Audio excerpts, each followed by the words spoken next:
ನಾನು ಅಲ್ಕ ಕೆಲಸ ಮಾಡೋಕ್ಕೆ ಫ್ಲರ್ಟ್ ಮಾಡೋಕ್ಕೆ ಹೋಗಿಲ್ಲ. ಅದರಿಂದ ಎಲ್ಲ ಸರ್ರನ್ನ ವ್ಯಾಲ್ಯೂ ಇಟ್ಕೊಂಡಿದ್ದೆ. ನನ್ನ ವಸ್ತು ನನ್ನ ಇಷ್ಟ. ನಾನು 100 ಕೋಟಿ ಯಾರು ಹೇಳ್ಕೊಡ್ತೀನಿ, 500 ಕೋಟಿ ಯಾರು ಹೇಳ್ಕೊಡ್ತೀನಿ. ನನ್ನಿಂದ ಅವ್ರಿಗೇನಾದ್ರು ಲಾಸ್ ಆಗಿದೆಯಾ, ನಾನು ಅವ್ರಿಗೆ ಮೋಸ ಮಾಡಿದ್ದೀನ, ಅವ್ರಿಗೇನಾದ್ರು ಅವ್ರ ಮನೆಗೆ ಏನಾದ್ರು ಕಿತ್ಕೊಂಡು ಬಂದಿದ್ದೀನ?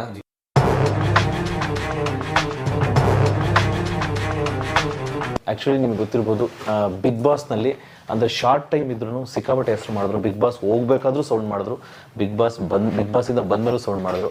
ಸೊ ಬೇರೆ ಯಾರು ಅಲ್ಲ, ಈಗ ಅವ್ರನ್ನ ಮುಂಚೆ ಕಡಮನ್ ಸತೀಶ್ ಅಂತ ಕರಿತಾ ಇದ್ರು, ಆದರೆ ಇವಾಗ ಅವರು ಬಿಗ್ ಬಾಸ್ ಸತೀಶ್ ಆಗಿದ್ದಾರೆ. ಸರ್ ನಮಸ್ತೆ. ಸರ್ ನಮಸ್ತೆ, ಧನ್ಯವಾದಗಳು. ಸರ್ ಫಸ್ಟ್ ಕ್ವಶನ್ ಸರ್, ಮುಂಚೆ ಬಿಗ್ ಬಾಸ್ ಅಲ್ಲಿ ಹೋಗೋದಕ್ಕಿಂತ ಮುಂಚೆ ಇದ್ದಂಥ ಸತೀಶ್ ಅವ್ರಿಗೂ ಹೌದು ಈಗಿರೋ ಸತೀಶ್ ಅವ್ರಿಗೂ ಏನು ವ್ಯತ್ಯಾಸ ಇದೆ ಸರ್? ಇಲ್ಲ, ಅಜಗಜಾಂತರ. ಬಿಗ್ ಬಾಸ್ಗೆ ಹೋದ್ಮೇಲೆ ನಾನು ಜನಗಳನ್ನ ಆಮೇಲೆ ಒಳಗಡೆ ಹೆಂಗಿರಬೇಕು ಅದೆಲ್ಲ ತುಂಬ ಕಷ್ಟ ಬಿದ್ದು, ಯಾಕಂದರೆ ನಾನು ಯಾವತ್ತೂ ಇಷ್ಟು ಕಷ್ಟ ಬಿದ್ದವನೇ ಅಲ್ಲ. ಅಂದರೆ ಆ ಜನಗಳನ್ನ ಸಮಾಧಾನ ಮಾಡೋದು, ಅವ್ರ ಜೊತೆ ಇರೋದು ನನಗೆ ತುಂಬ, ಯಾಕಂದರೆ ಒಂದು ಗುಂಪುಗಾರಿಕೆ ಮಾಡಿ ತುಂಬ ತೊಂದರೆ ಕೊಟ್ಟರು. ಎಲ್ಲರೂ ಒಂಥರ ಆ್ಯಕ್ಟರ್ ಅಂದರೆ ತಲೆ ಮೇಲೆ 2 ಕೊಂಬಿರಂಗೆ ಓವರಾಗಿ ಬಿಹೇವ್ ಮಾಡಿಕೊಂಡು ನಮ್ಮನ್ನೆಲ್ಲ ಚೀಪಾಗಿ ನೋಡಿಕೊಂಡು, ನಾವು ರಕ್ಷಿತಾ ಅವ್ರನ್ನೆಲ್ಲ ಚೀಪಾಗಿ ನೋಡಿಕೊಂಡು ತುಂಬ ಕೆಟ್ಟದಾಗಿ ಬಿಹೇವ್ ಮಾಡಿದ್ರು. ನಾವು ಏನು ಮಾತಾಡೋಕ್ಕೆ ಹೋದ್ರು ಚೀತು ಅನ್ನೋದು, ಫೇಕ್ ಅನ್ನೋದು, ಸುಳ್ಳು ಹೇಳ್ತಾನೆ ಅನ್ನೋದು, ಆ ಥರ. ಯಾಕಂದರೆ ಅವ್ರಿಗೆ ನಾನು ಯಾರು ಅನ್ನೋದು ಗೊತ್ತಿಲ್ಲ, ನಾನು ಆಚೆ ಎಷ್ಟು ಹೆಸರು ಮಾಡಿರೋದು ಗೊತ್ತಿಲ್ಲ. ನಾನು ಏನಾದರೂ ನಂದು ಹೇಳ್ಕೊಳಕ್ಕೆ ಹೋದರೆ ಮಾತಾಡೋಕ್ಕೂ ಬಿಡ್ತಾ ಇರಲಿಲ್ಲ. ಆಮೇಲೆ ನಾವೇನೋ ಒಂದು ಕಾಮಿಡಿ ಮಾಡೋಕ್ಕೆ ಹೋಗಲಿ, ಏನಾಗಲಿ ಎಲ್ಲದಕ್ಕೂ ತುಳಿಯೋದು. ಅಂದರೆ ಇವರು ಆಚೆ ಫುಲ್ಲಿ ಟ್ರೈನ್ಡ್ ಆಗಿ ಬಂದುಬಿಟ್ಟಿದ್ದಾರೆ. ಅಂದರೆ ಯಾರೋ ಅವ್ರಿಗೆ ಆ ಬಿಗ್ ಬಾಸ್ ಒಳಗಡೆ ಬಗ್ಗೆ ಗೊತ್ತಿರೋರು ಫುಲ್ ಟ್ರೈನ್ ಅಪ್ ಮಾಡಿ ಕಳಿಸಿದ್ದಾರೆ. ಯಾಕಂದರೆ ಎಲ್ಲರದು ಒಂದು ಬಿಹೇವ್ ಇತ್ತು. ಏನಂದರೆ ಯಾರನ್ನ ಆಚೆ ಕಳಿಸ್ಬೇಕು ಅವ್ರನ್ನ ಅದುಂಬಿಡ್ಬೇಕು, ಅವ್ರು ಮಾತಾಡದೇ ಇರಂಗೆ ಮಾಡಬೇಕು, ಅವ್ರು ಎಂಟರ್ಟೈನ್ಮೆಂಟ್ ಮಾಡದೇ ಇರಂಗೆ ಮಾಡಬೇಕು. ಆ ಥರ ಒಂಥರ ಪರ್ಪಸ್ಲಿ ಅವ್ರನ್ನ ಡಮ್ಮಿ ಮಾಡೋರು.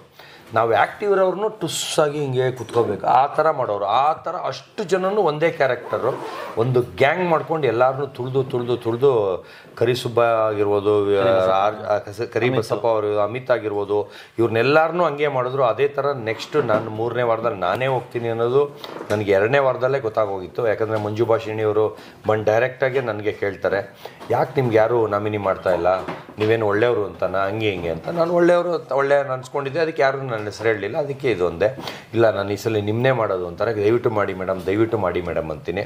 ಅದನ್ನು ಒಂದು ಟೆಕ್ನಿಕಲ್ ಹೇಳ್ತೀನಿ. ಅಂದರೆ ಸೋತವರೇ ಗೆಲ್ಲೋದು, ನಾನು ಸೋಲ್ಸಿ ಅಂತೀನಿ.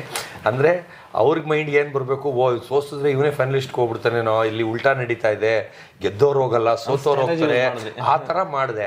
ಆದರೂ ಅದು ವರ್ಕೌಟ್ ಆಗಲಿಲ್ಲ. ಇವ್ರು ಏನು ಮಾಡಿಬಿಟ್ರು, ಒಳಗೆ ರೂಮಲ್ಲಿ ಗುಡ್ಡೆ ಹಾಕ್ಕೊಂಡು ಎಲ್ಲರನ್ನೂ ಕರೆದು ಈ ಸಲ ಅವನ ಹೆಸರು ಹೇಳಿ ಅಂತ. ಯಾಕಂದರೆ ಸ್ಪಂದನ ಮೇಡಮ್ ಬಂದು ತುಂಬ ವ್ಯಾಲ್ಯೂ ಕೊಡ್ತಾಯಿದ್ರು, ನಾನು ಅವ್ರಿಗೆ ತುಂಬ ವ್ಯಾಲ್ಯೂ ಕೊಡ್ತಿದ್ದೆ. ನಮ್ಮಿಬ್ಬರು ಜಗಳ ಇಲ್ಲ. ಅವ್ರು ಯಾವಾಗ ನನ್ನ ಫೋಟೋ ಎತ್ತಿಟ್ರು ಅವಾಗಲೇ ಅರ್ಥ ಮಾಡಿಕೊಂಡೆ ಇದೆಲ್ಲ ಮಂಜು ಭಾಷಿಣಿಯವರ ಬ್ರೈನ್ ವಾಶ್ ಅಂತ. ಯಾಕಂದರೆ ಎಲ್ಲ ಗುಂಪುಗಾರಿಕೆ ಮಾಡ್ಕೊಂಡು ಮಾತಾಡಿಕೊಂಡು ಏನೂ ಇಲ್ಲದೇ ಇದ್ದಾಗ, ಈಗ ಅವ್ರಿಗೆ ಧ್ರುವ ಫೈಟ್ ಆಡಿದ್ದ, ದುಶ್ಮನ್ ಇದ್ದ, ಧ್ರುವಂತಿಗೆ ಇಡ್ಬೋದಿತ್ತು. ಯಾರು? ಸ್ಪಂದನ ಅವರು. ಧ್ರುವಂತಿಗೆ ಇಡದೆ ನಂದು ಇಟ್ರಲ್ಲ, ಅವಾಗಲೇ ಅನ್ಕೊಂಬಿಟ್ಟೆ. ಇದೆಲ್ಲ ಮಾತಾಡಿಕೊಂಡು ಇಷ್ಟುದ್ದ ಟ್ರೈನ್ ಹೊಟ್ಟೋಯ್ತು ನಂದು. ಫುಲ್ ಡಿಸೈಡ್ ಆದ ಇವತ್ತು ನಾನೇ ಮನೆಗೆ ಹೋಗೋದು ಅಂತ. ಆದರೆ ಮುಂಚೆನೂ ಡಿಸೈಡ್ ಆಗಿದೆ ಇವ್ರು ಏನೋ ಪ್ಲ್ಯಾನ್ ಮಾಡ್ತಾ ಇದ್ದಾರೆ ಅಂತ. ಅದರಿಂದ ನಂಗೆ ಏನೂ ಬೇಜಾರಾಗಲಿಲ್ಲ. ರಾತ್ರಿ ಎಲ್ಲ ಹತ್ಕೊಂಡು ಫೀಲಾಗಿ ಹೋದ ಅಂತ ಅಂದ್ಕೊಂಡ್ರು.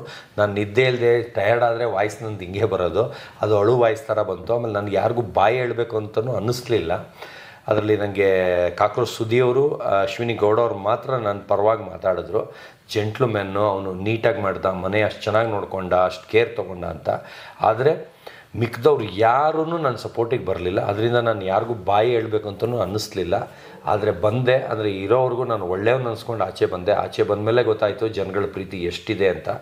ಯಾವ ಲೆವೆಲಿಗೆ ವ್ಯಾಲ್ಯೂ ಕೊಡ್ತಾ ಇದ್ದಾರೆ ಅಂದರೆ, ಸರ್ ನಾನು ಆಚೆ ಬಂದಮೇಲೆ ಒಂದು ದಿವಸ ಹೋಟ್ಲಲ್ಲಿ ಸ್ನಾನ ಮಾಡಿಲ್ಲ, ತಲೆಗೆಣ್ಣೆ ಹಾಕ್ಕೊಂಡು ಹೆಂಗೆ ಗಬ್ಬಾಗಿದ್ದೆ ಹಂಗೆ ಮಲಗಿ ಅದೇ ಡ್ರೆಸ್ಸಲ್ಲಿ ಮನೆಗೆ ಬಿಟ್ಟರು. ಆಚೆ ರೋಡಿಗೆ ಬರ್ತಿದ್ದಂಗೆ ಖುಷಿಯಾಗೋ ಜನಗಳೆಲ್ಲ ನೋಡಿ. ಅಂದರೆ ರೂಮಿಗೆ ಕರ್ಕೊಬರೋರ್ಗೂ ಬಟ್ಟೆ ಹಾಕಿ ಕರ್ಕೊಬಂದ್ರು, ರೂಮಿಂದ ಬಿಡ್ಬೇಕಾದ್ರೆ ಮಾತ್ರ ಹಂಗೆ ಕರ್ಕೊಂಡು ಹೋದ್ರು ಅವ್ರ ಕಾರಲ್ಲಿ.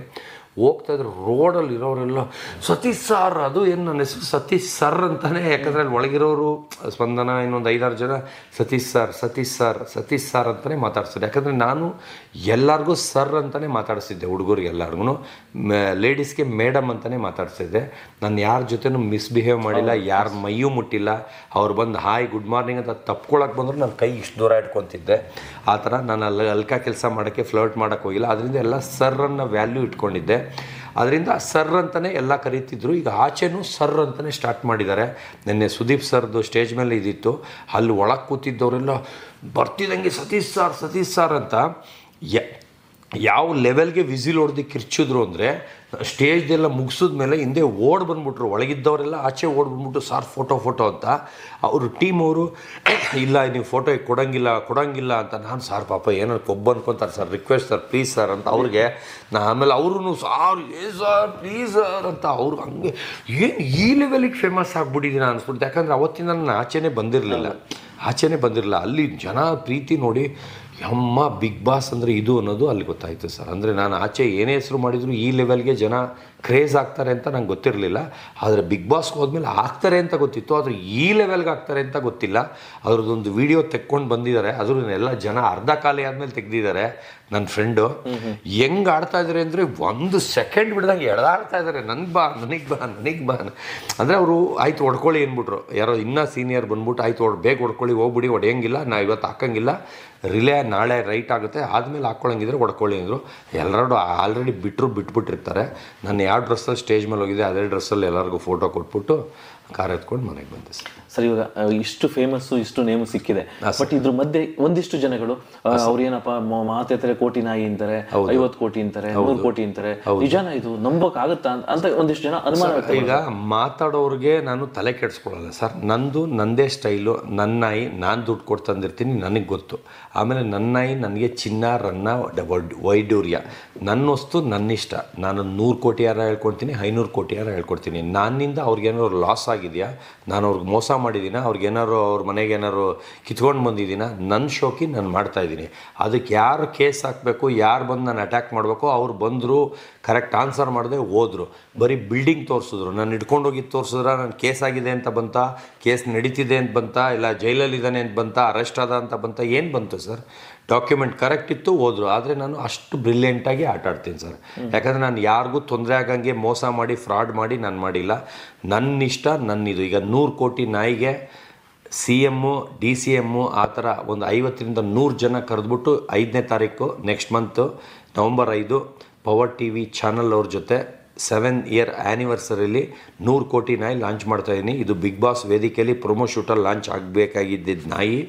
ಕಾರಣಾಂತರದಿಂದ ಪ್ರೊಮೋ ಶೂಟಲ್ಲಿ ಶೂಟ್ ಆಗಿದ್ದನ್ನ ಕಟ್ ಮಾಡಿ ಇದು ಮಾಡಿ ಬರೀ ನನ್ನ ಮಗಂದು ಮಾತ್ರ ಬಿಟ್ಟಿದ್ದರು.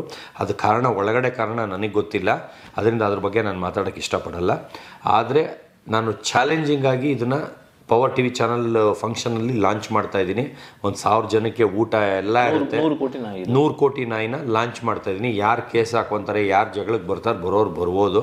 ನಾನು ಆಮೇಲೆ ಏನು ಹ್ಯಾಂಡ್ಲ್ ಮಾಡ್ಕೋಬೇಕು ನಾನು ಮಾಡ್ಕೊಳ್ತೀನಿ. ನನ್ನಿಂದ ಯಾರಿಗಾರು ತೊಂದರೆ ಆಗುತ್ತಾ? ನಾನು 100 ಕೋಟಿ ನಾಯಿ ಲಾಂಚ್ ಮಾಡಿದ್ರೆ ನಿಮಗೆ ತೊಂದರೆ ಆಗುತ್ತಾ, ಯಾರಿಗೆ ತೊಂದರೆ ಆಗುತ್ತೆ? ನನ್ನ ಇಷ್ಟ, ನನ್ನ ನಾಯಿ. ನನಗೆ ಅದ್ರ ಎಷ್ಟು ಕಷ್ಟ ಬಿದ್ದು ಆ ಬ್ರೀಡ್ನ ಹುಡುಕಿರ್ತೀನಿ, ಎಷ್ಟು ಕಷ್ಟ ಬಿದ್ದು ಎಲ್ಲಿಂದ ತರಿಸಿರ್ತೀನಿ ನನಗೆ ಗೊತ್ತು. ಆ ಜಾತಿ ಹೆಸರು ಅನೌನ್ಸ್ ಮಾಡಿದ್ಮೇಲೆ ಅವ್ರ ಕನಸಲ್ಲೂ ಈ ಥರ ಜಾತಿ ಹೆಸರಿದ್ದು ನಾಯಿ ಇರುತ್ತೆ ಅನ್ನೋದು ಗೊತ್ತಿರಲ್ಲ. ಅಷ್ಟು ರೇರೆಸ್ಟ್ ಬ್ರೀಡ್ ತರಿಸಿದ್ದೀನಿ. 8 ತಿಂಗಳಿಗೆ ಡಾಂಕಿ ಸೈಜ್ ಇದೆ. ಇದಕ್ಕಿಂತ ಮುಂಚೆ ಮಾರ್ಚ್ 30 USA ರಷ್ಯಾದಿಂದ ನನಗೆ ಇಂಟರ್ವ್ಯೂ ಮಾಡೋಕ್ಕೆ ಬಂದಿರ್ತಾರೆ. ಅದು 50 ಕೋಟಿ ನಾಯಿ ವುಲ್ಫ್ ಡಾಗ್ದು. ಆ ಟೈಮಲ್ಲಿ ನೆಕ್ಸ್ಟ್ ನಿಮ್ದು ಏನು ಕನಸು ಅಂತ ಕೇಳ್ತಾರೆ. ನಾನು ಮೇಡಮ್ ಒಂದು ಡಾಂಕಿ ಸೈಜ್ ಡಾಗ್ ಹುಡುಕ್ತಾ ಇದ್ದೀನಿ, ನೆಕ್ಸ್ಟ್ ನಾನು ಲಾಂಚ್ ಮಾಡಿದ್ರೆ ಮರಿನೇ ಕತ್ತೆ ಥರ ಇರಬೇಕು, ಆ ಥರ ನಾಯಿ ಲಾಂಚ್ ಮಾಡಬೇಕು ಅಂತ ಹೇಳ್ತೀನಿ. ಅದು ನೆಕ್ಸ್ಟ್ ಕನಸು ಅಂತ ಹೇಳ್ತೀನಿ. ಆ ಕನಸೇ ವರ್ಲ್ಡ್ ನ್ಯೂಸ್ ಆಗುತ್ತೆ. ಮಾರ್ಚ್ 30ನೇ ತಾರೀಕು ವರ್ಲ್ಡ್ ನ್ಯೂಸಲ್ಲಿ ತೋರಿಸ್ತೀನಿ. ಅಂದರೆ ಎಲ್ಲೆಲ್ಲಿ ಯಾವ ದೇಶದಲ್ಲಿ ಬಂತು ತೋರಿಸ್ತೀನಿ. ಒಬ್ಬ ವ್ಯಕ್ತಿ ಒಂದು ಪ್ರಾಡಕ್ಟ್ ಇಲ್ಲದೆ ಪ್ರಮೋಷನ್ ಮಾಡೋ ಕೆಪಾಸಿಟಿ ಇದೆ ಅಂದರೆ ವರ್ಲ್ಡಲ್ಲಿ ನಾನು ಒಬ್ಬನಿಗೆ. ನಾನು ನಾಯಿ ತೊಗೊಂಡಿಲ್ಲ, ಯಾವ ಜಾತಿ ಬರುತ್ತೆ ಅನ್ನೋದು ಗೊತ್ತಿಲ್ಲ, ಯಾವ ನಾಯಿ ನೋಡಿದ್ದೀನಿ ಅಂತಲೂ ಹೇಳಿಲ್ಲ. ತೊಗೋಬೇಕು ಅಂದಿದ್ನೇ ವರ್ಲ್ಡ್ ನ್ಯೂಸ್ ಮಾಡಿದೆ. ಅಂದರೆ ವುಲ್ಫ್ ಡಾಗ್ದು ಸಪ್ರೇಟ್ ನ್ಯೂಸ್ ಬಂದಿದೆ, ತೊಗೋಬೇಕು ಅಂದಿದ್ದು ವರ್ಲ್ಡ್ ನ್ಯೂಸ್ ಬಂದಿದೆ. ಅದೆಲ್ಲ ಲಿಂಕ್ ಕಳಿಸ್ತೀನಿ, ನಿಮ್ಗೆ ಓದಿದ್ರೆ ಅರ್ಥ ಆಗುತ್ತೆ. ನಾನು 125 ದೇಶದಲ್ಲಿ 5000 ಚಾನಲ್ ಬಂದಿದ್ದರೆ ಯಾರೂ ನಂಬಲ್ಲ. ಯಾರಿಗಾರು 5 ಲಕ್ಷ ಕ್ಯಾಶ್ ಪ್ರೈಸ್ ಚಾಲೆಂಜ್ ಮಾಡ್ತೀನಿ. ಅವ್ರು ಚಾಲೆಂಜ್ ಮಾಡ್ಕೊಂಡು ಬನ್ನಿ, with link, with proof, count ಬರ್ಕೊಳ್ಳಿ, ಪೆನ್ನು ಪೇಪರ್ ಇಟ್ಕೊಂಡು ನಾನು ತೋರಿಸ್ಬಿಟ್ಟು ಪ್ರೂವ್ ಮಾಡ್ತೀನಿ ಸರ್.